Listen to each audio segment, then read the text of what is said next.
Welcome to the Athletic FC podcast with me, Ayo Akinwolere. It has been a mad summer transfer window. There have been sulks, sagas, and also spectacular spending. Today, we're going to rank the top 10 moments. But before that, we're going to catch up with the guru himself, David Ornstein, to get the rundown on how it's gone for him. David, right, I've got you. And I know you're going to go on a holiday soon, so just a few questions. Now the transfer window has finally closed. Moment of the window. My moment of the window. Wow, where to begin? It's got to be breaking the news of Arsenal making their move for Eberechi Eze, which was trailed for so long. Will it happen? Won't it happen? Tottenham came to the party and looked set to complete the deal. But out of nowhere, Arsenal rose up like a phoenix from the ashes. I knew you were going to say phoenix. And managed to get that done with remarkable speed and efficiency. But Tottenham then finished the window in style. So I think everybody kind of finished happy with that one. Okay, what about the transfer that kept you up late at night? It's got to be Tottenham's move for Xavi Simons. Really? On my birthday. The day I turned 40 and was looking forward to getting some sleep for the first time all summer. And then all of a sudden, Tottenham press on with the deal for Xavi Simons, despite the speculation all window that he'd be going to Chelsea. And that one didn't really get agreed. Finally, club to club, player, medical, signings to make sure he didn't go elsewhere until the early hours of the 29th of August.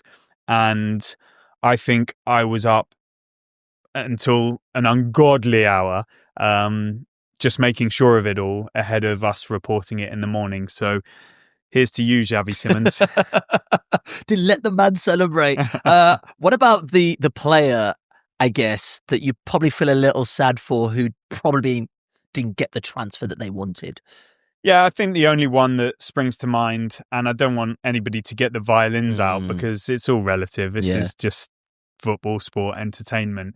But I think you got to say Mark Gay, because by the time Palace and Liverpool finally reached an agreement, he had decided, I'm ready to make this move, which was such a tough call given his love and affection for Palace as their captain, the man who lifted their trophy. He wants to lift even more in the future, but he'd got his head around the idea of Liverpool. It's not a hardship, go on to Champions League level and more glories, and then to have the rug pulled from beneath your feet because difficulties trying to find replacements, Oliver Glasner not wanting to lose him. He got caught up in all of that. And so, tiny bit of sympathy, but let's stay rational about this. He'll get a move, whether it be in January or next summer. Life goes on. And this is sort of first world problems. But I can't think of many more that will maybe experience an anti-climax like Mark Gay. Yeah, and such a nice guy as well. Top man. All right. The Premier League spent over £3 billion this transfer window. Small change, eh? Which player do you then think is the best value for money? Best value for money? Well, it involved very little money. And I'm going to say Jack Grealish, because he went on loan from Manchester City to Everton and he has already hit the ground running. He's found his form. That boy needs love and belief and passion and freedom. And that's no disrespect to Manchester City, where he's won everything and propelled his career to a new level after that £100 million move. But it wasn't working there. And we know that he still has so much to give for club and country. And Everton fans have taken to him straight away. He's found a nice role in David Moyes' team. He's already making an impact with the assists, goals, I'm sure will follow. And, he's already doing more than some have done for large transfer fees. And I know it's early days. Let's see how it develops. But my best value for money signing, if he continues to deliver, is Jack Grealish. Okay. This transfer window, out of 10. You've worked through a lot of them. What are you thinking? Well, I've done every transfer window since the summer of 2006 when I turned professional, which I was just talking with one of our producers. Does that make it 41 windows? Yeah. So every January and summer from 2007, we're in 2025. So we're around the 40 mark. And this beats them all. I'm going to go for 11 out of 10. What? Yeah, we're beating 100%. This was box office. It was the hottest ticket in town. Everybody was talking about it. people within football, people outside of football, the expenditure, the amount of narratives, big name moves, twists, turns, strikes, threats of, being held hostage. It had everything, every element. And there were surprises. There were great value for money deals, not so good value for money deals. A lot of teams finished satisfied. A lot of teams didn't. I've never known a window where every day has felt like deadline day. And this did. There were moments where you just couldn't leave your phone. You were on calls and texts to the extent that you would normally have on the final day. And you make an exception for that your life, your body, your soul, your mind is going to be destroyed. But it's only deadline day. This happened every day in periods. But how are you not asleep right now? The other thing is that, the likes of Gyökeres and Sesko and the spending by Liverpool and Man City before the Club World Cup in that mini window, they seemed like a different year, different world, different stratosphere. Then you had Isak and even unexpected things occurred at the last minute, like Zinchenko going to Nottingham Forest with a few minutes to spare. Visser only getting the documentation done and dusted with like 10 seconds to spare or something like that. It was absolutely bonkers. I've never known the engagement from the public and the fans and the social media, clubs just being in the heart of the most crazy activity, players not knowing where they are from 1 minute to the next. This just blew the doors off of the football transfer market, and a lot of those involved in it need a long lie down in a very dark room, and then in a few months we'll do it all again in January. Yes, Mr. David Ornstein, go get some rest. Thank you for joining us. What a transfer window this has been. A pleasure. Right, with us in the studio, we've got the Athletics chap Pitt-Brooke, Jacob Whitehead, and also Tim Spiers as well. Tim, surprised you're with us, mate. You ranked 153 Premier League transfers last night. Firstly, what time did you get to bed and why are you even here? It's been a long weekend. I started on Friday, basically spent the whole weekend doing it. Wow. My line manager sort of optimistically thought that, you're probably done by like 8 o'clock on Monday night. Window finishes at 7, just sort of wrap up the last few. 10:30 when Sunderland are signing Bertrand Traoré from nowhere. I'm like, you absolutely kidding me? But no, I really enjoyed it. Like, I tend the sort of the soap opera of the transfer window tends to just go over my head a bit, and then like it'll get to November and Fulham will have like a Spanish midfielder. I'm like, what? Who's that guy? But now I'm like, Reece Nelson's at Brentford. I know all about it. So right, gents, this is what we're going to do. We're going to go through the top 10 biggest moments in the window, and then we're going to rank them. So, Tim, where are we starting first? I mean, when I was compiling this list, I did raise my eyebrows quite a lot, sort of cartoon style, sort of up and down a fair bit, to be honest. But there was some pretty crazy fees. Dango Ouattara going to Brentford from Bournemouth for 42 million was like, it's probably the pick of the crazy fees, because the guy couldn't even get in Bournemouth's best 11 last year. There were a lot of silly fees. I kind of feel like, this was maybe the year that the sort of 20 to 30 million for a good first team player sort of went to like 40 or 50 million. Okay. When you've got like a Langer and Wisser going to Newcastle, you probably can't get both of those two in their sort of best 11. Wisser's 29 tomorrow, and he's going for 55 million, and they originally bid 25 million, a few weeks ago. So this is some of the fees went a bit crazy. Ben Doak was another one, which I thought was just nuts. 3 Premier League appearances. I mean, he's good, but he's so raw. 25 million to Bournemouth. And then yesterday, Palace signing a 19-year-old defender, JD Canvan from Toulouse. Who's played 20 times in Liga, and he goes for 23 million quid. It's just, it's a lot. It's a lot of money for, cash. 20 games in the top flight. He's a kid. It's all gone a bit silly. Jacob Ramsey, 44 million. I think it's mad. from Villa to Newcastle. Yeah. I was looking at all the top fees from across Europe, and the 50th biggest signing was 35 million euros. Like, as Malik Dior to Newcastle, like, that's 50th. Yeah.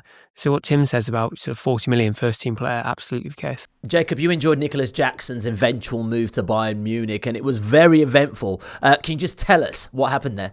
I love these sorts of transfers. I mean, both the ones which make you stop in your track, but also I love anything where players aren't where they're supposed to be during the transfer window, where they're either going somewhere or refusing to leave somewhere. And Jackson is a perfect example of this. So sort of on, then off, and off and on. He was at the Club World Cup, clearly not in Chelsea's plans, didn't help himself by getting sent off really early for the second time in the last 12 months. Clearly wanted to go. Clearly Chelsea weren't interested in him, but it took a while for the market to emerge. Realised that Bayern, eventually he had the place, he was ready to go.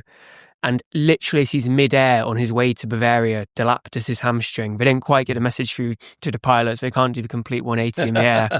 But he lands there. Chelsea are like, Nick, I'm sorry, I didn't mean it. Can you come back, please? And possibly my favourite bit was when his agent turned into a sort of a freedom fighter with some of his thing. I wrote down Free Jackson. We won't give up. I will fight with everything I have to make sure Nico's next step reflects his talent, ambition, and the plan we built together. So quite, you expect Barack Obama's about to come on stage and say, yes, we can at the end. It's like, it's a full-on, like, amazing statement to have. And so he was refusing to go home to Bayern. You sort of imagine, was he sort of kicking around the sort of airport departure lounge? Had he sort of gone through and put his passport in yet, just to make it clear if he did need to? So it was off again from Bayern's end. Sorry, it was off again from the Bayern end. It seemed like on Sunday evening before it sort of eventually got reconstructed during the day on Monday, and eventually Nicolas Jackson made his way to Munich. Okay. Right, Jack, talk to me. Manchester City, massive exodus there.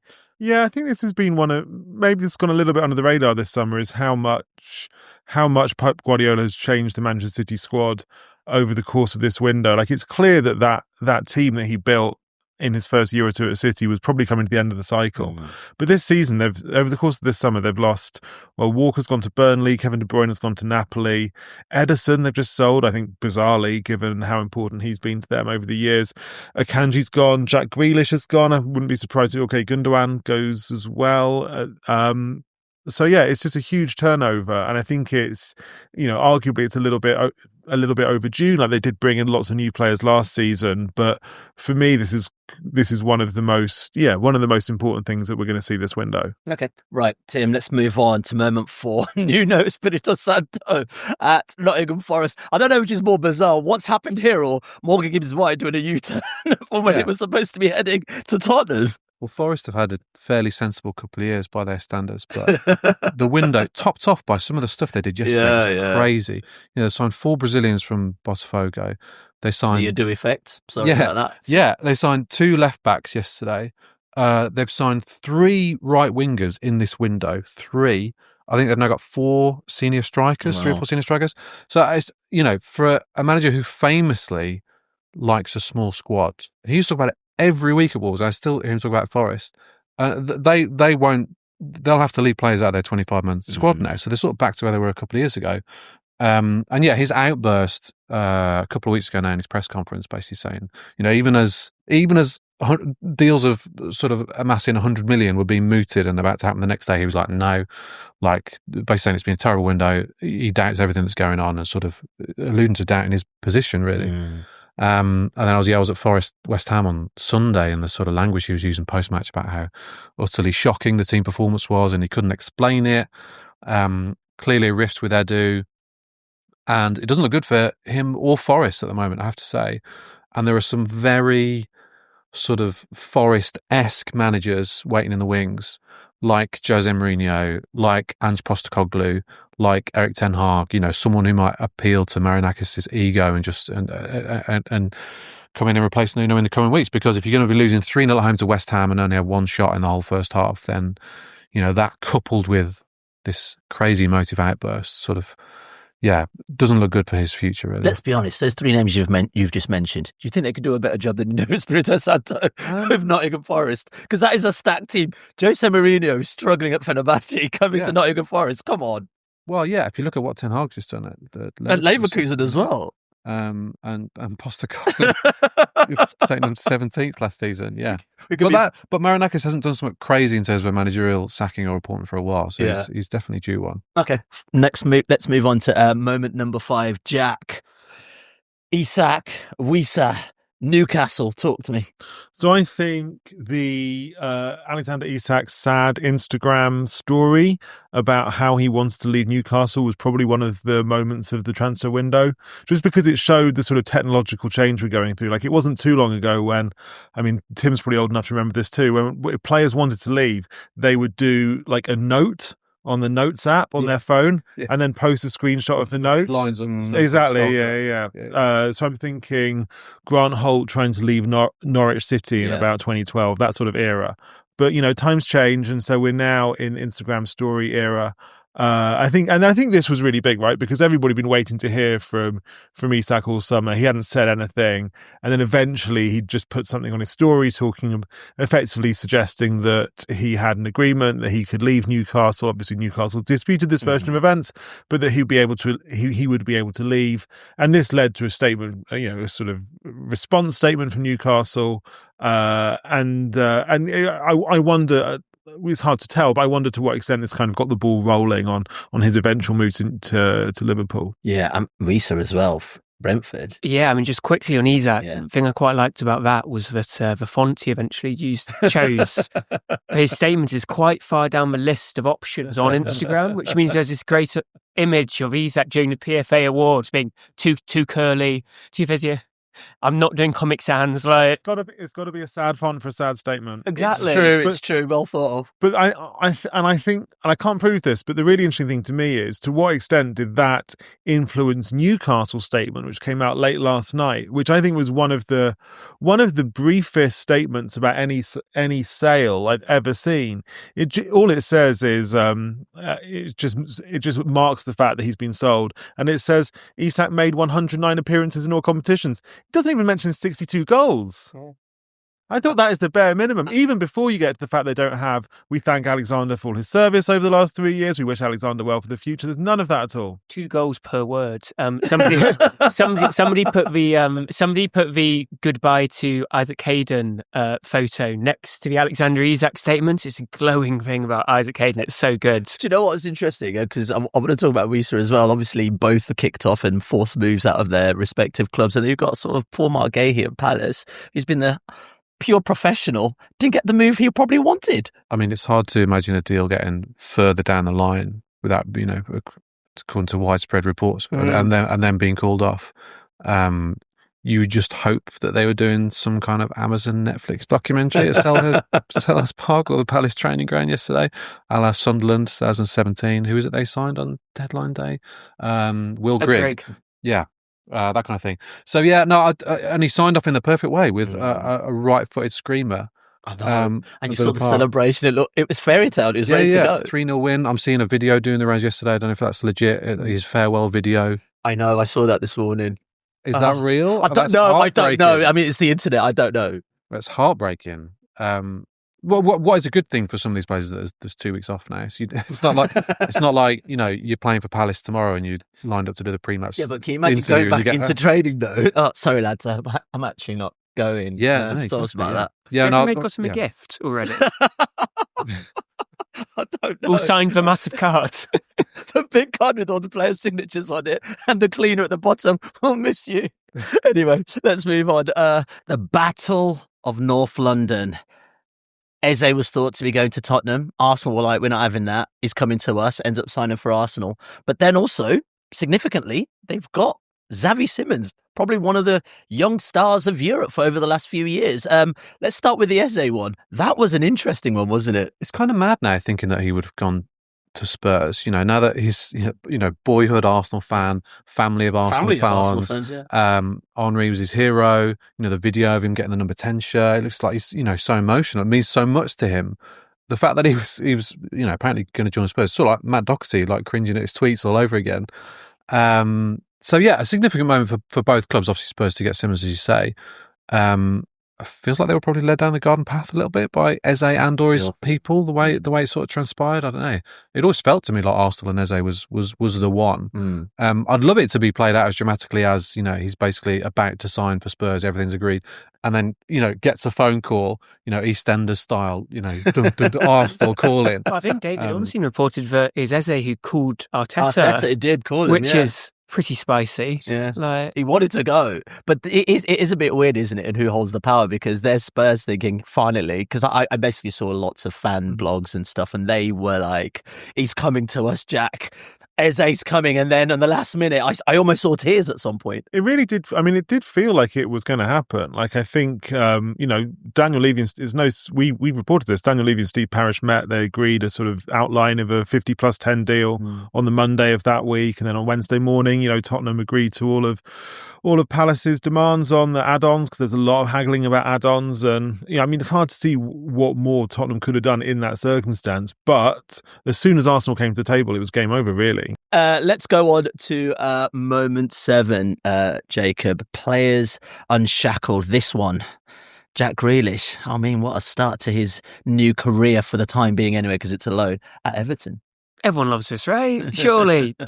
He's been helped out by the fact that 2 of his assists before have been layoffs before someone has spanked into the net from 30 yards. But it's just been so good to see how much he's been enjoying life at Everton. He got put in a headlock after the Wolves game by a fan at the weekend, which I quite liked, because it sort of spoke to a bit how it feels like he's been treated at Man City a bit since how prescriptive it's been. And you know, he loves being the main man. It's fair to say that, like, you know, Everton aren't facing a low block every week, so he is able to have a bit more fun. And there's Njai's be all dibbling, but I mean, Everton, like, you know, is quite exciting as a forward line. And I suppose what I wanted to speak about with Grealish more widely is how there's kind of this notion of a player escaping, whether it's Rashford leaving Man U or even Sancho a couple of years ago leaving Man U. And you've seen how it can go either way. Like, obviously with Sancho, it really did not go well.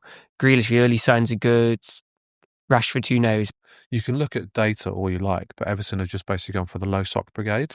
Like, there's 3 now: Diblin, Dewsbury Hall and Grealish low sock brothers. And they're all brilliant. Like, yeah, I love it. All right, Jack. Bizot. Talk to me. Aston Villa. Is Unai Emery going crazy? No, I think this was brilliant. I rate this so highly. I think this was the best moment in the window. So obviously this is Unai Emery's pre-match interview before their game the other day. Emi Martinez, who's obviously been megastar for Aston Villa in the last few years, he's not in the team. It's no secret that he wants to leave to Manchester United. So Emery's picked his new backup goalkeeper, Marco Bizot, who, you know, he's had a really good career. I don't think a lot of people who aren't Villa fans know too much about him. And I think Emery gets 3 questions from the TV interview, all completely legitimate questions, a totally fair enough line of questioning about why Emi Martinez isn't playing. And Emery just says, Marco Bizot.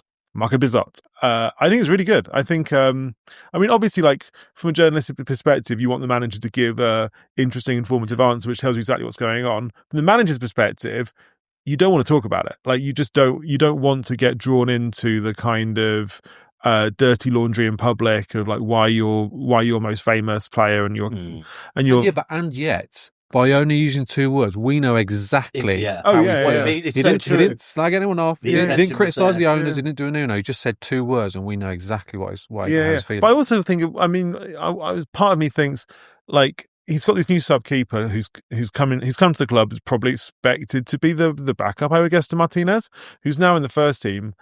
Maybe this is Emery's way of kind of boosting his, you know, saying, you're my guy now, Marco Bizot. We all, you know, we signed you because we know you've had a really good career in France, in Belgium, in Holland. We all believe in you, and you're a new number 1. And maybe he's just trying to puff him up that way. I don't know. Before we move on, can I just put it out there? Is anyone else here slightly worried about Aston Villa this season? Yeah, I was anyway, to be honest. I'm not convinced by Sancho as an addition on deadline day at all. That was pretty desperate, to be honest. Harvey Elliott, okay, not bad. But yeah, they've arguably got worse than last season, I think. If you look at their squad, I think there's only a few teams you can say that about. Wolves would be another, maybe Fulham. But I'd be. It all feels very, very flat at Villa Park. It'll be really interesting to see if Martinez does get reintegrated, because he was, sat in Villa's training ground yesterday, calling up Ruben Amorim and his mates in Argentina, Lisandro Martinez, to come and sign him and saying, come and get me. And they didn't want him. That's A, pretty embarrassing. And then B, you've burnt a lot of bridges. He probably is a better goalkeeper than Marco Bizot. Steady. Sorry, Marco. Oh, sorry, Marco. Right, let's move on. Moment number 9. This one's for you, Tim and Jacka. The battle for the number 9s. Isak obviously has gone. Wies's gone. Gyökeres to Arsenal. This has been a big window for the big strikers. Yeah, I think anybody who knows that the highest form of football is lumping it to the big man is excited by a summer in which we're finally getting some big number 9s back into our league. That's what it's all about. Quick one on Šeško. We haven't seen enough yet. Is that a great signing?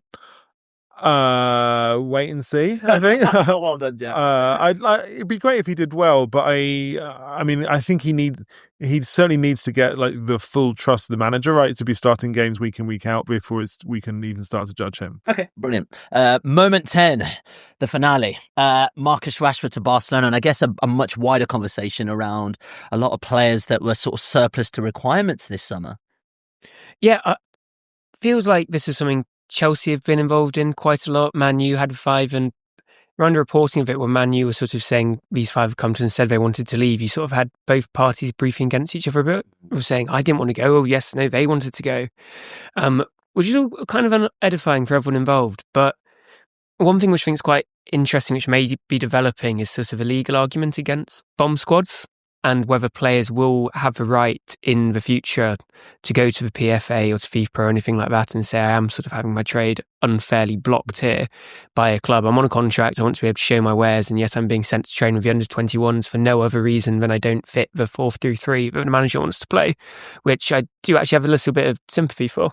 Bomb squads are why I don't really get outraged by Isak and Western players like that behaving like they have, because the fact is clubs treat players so disposably when it suits them. The clubs don't really care about the players, and so I don't really have a problem with players digging their heels in and trying to get what they want from the clubs either. Yeah, you could say the same about Šeško coming in for Højlund, for instance. Another player just disposable, bought in, said to be the saviour of Manchester United's number 9 situation, and then off he goes again in this summer. Yeah, I sold the dream 2 years ago. You're our number 9 for X amount of years, and then I was going to say a bad half a season, but it was probably a bad season and a bit maybe. But yeah, also wasn't helped by the team either. Yeah, and that worries me for Man United. That on paper they've made 3 great additions, 3 really, really good striker additions. But if you look at all the big money signings they made in the last few years, they've almost all failed. There's just something wrong with that club. There's a world in which Šeško was bought 2.5 years ago when lots of clubs were interested in him, and would have had Højlund treatment, and Højlund would have just stayed at Atalanta for another 2 years, banged in another 15-20 goals a season, and been brought in as to Šeško for 70 million and asked to do the thing. I don't think there's anything inherently massively different about them, to be honest. Okay, well, next we'll get down to business and rank those moments from 10 to 1. All right, before we go through ranking the top 10, some honourable mentions. Tim, you want to talk about Lucas Paquetá? Oh yeah, I was at City Ground on Sunday watching. Reports had come out the night before in The Athletic that look, he might not be playing for West Ham at Forest on Sunday because he's in talks with Villa and he might be leaving. And then, so we're all excited to see the team sheet. There he was on the team sheet. Okay, he's playing, great. He had a shocker of a game, awful. West Ham go 1-0 up. They get a penalty. He steps up to take it. And then you couldn't really see first angle what he was doing with the celebration, but you knew he'd done something. And then we see the replay, and he basically mimes taking a phone call, rejecting the call, and then kisses the badge 24 hours after basically being in doubt as to whether he'd even play. The brass neck on that guy, honestly. So yeah, it was West Ham a really interesting one. And then they got this whole Callum Wilson thing where he was probably the least popular signing of the summer. By, most fans get behind a new signing, like, yeah, let's at least see what I can do. But because of this banter he'd had with Mikel Antonio and his podcast, he compared Antonio and West Ham winning the Conference League to winning a trophy on FIFA. But that's it. I think, and that got picked up and retweeted loads when they were linked to them in the summer. And the amount of replies to West Ham's announcement tweet saying, "We don't want this guy, get out of that club." Like, it's just ridiculous. Some might say humble pie, the only club that might take you. Exactly. Exactly. And then he scored on Sunday, and everything's fine. Yeah, right. We'll see. That will come back and haunt him. Jacob, what are you thinking in terms of honourable mentions?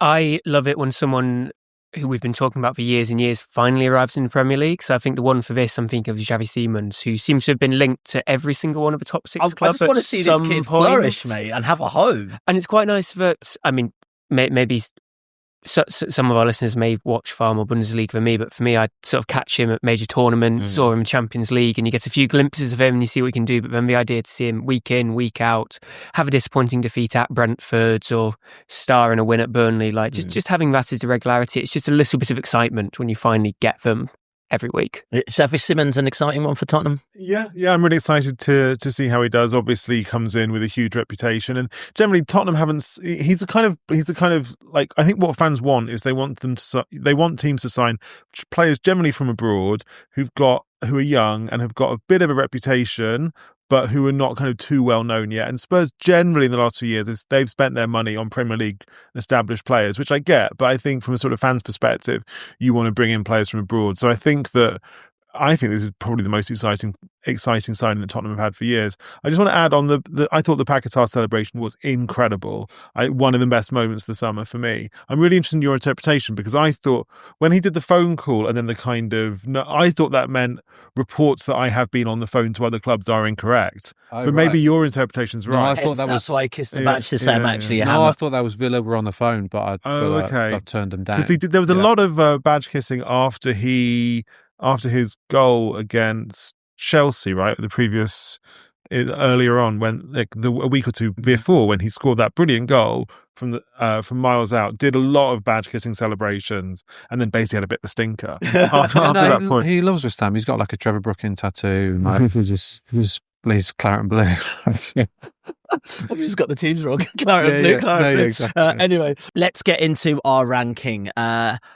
Of the top 10 moments that we have already discussed, which one starts in 10th place? We got a name we can put down, or moments we can put down for 10th place? Maybe let's go for City's Pep Exodus. Okay. At 10th, not a lot of banter there. Yeah, I'm with you on that one. It's a slow burn. Yeah, well done. Okay. So City's Exodus, number 10. Number 9. I feel bad for saying Dango Ouattara is like a real irate. I like watching him, to be fair. So maybe we could put him, a bit further down the list. What I would add, if I can just come back on that really, really quickly, what I would add on Ouattara is that I do think that Brentford probably had benefit of the doubt, just because their recruitment has been so good for years now. I think if it's another team doing that, I'd think, what on earth are you doing? Because it's Brentford, I think actually maybe they've got. But I would counter that by saying Bournemouth also know a good player when they see one, as does Iraola. So that fact is willing to let him go. Okay, so what we put is that's not number 9, is it? Loving this Bournemouth Brentford. Yeah, no, it's nice. Is this number 9? Yeah. Yeah. Okay, number 9. Yeah. Brilliant. Okay, let's move to number 8. What are we thinking?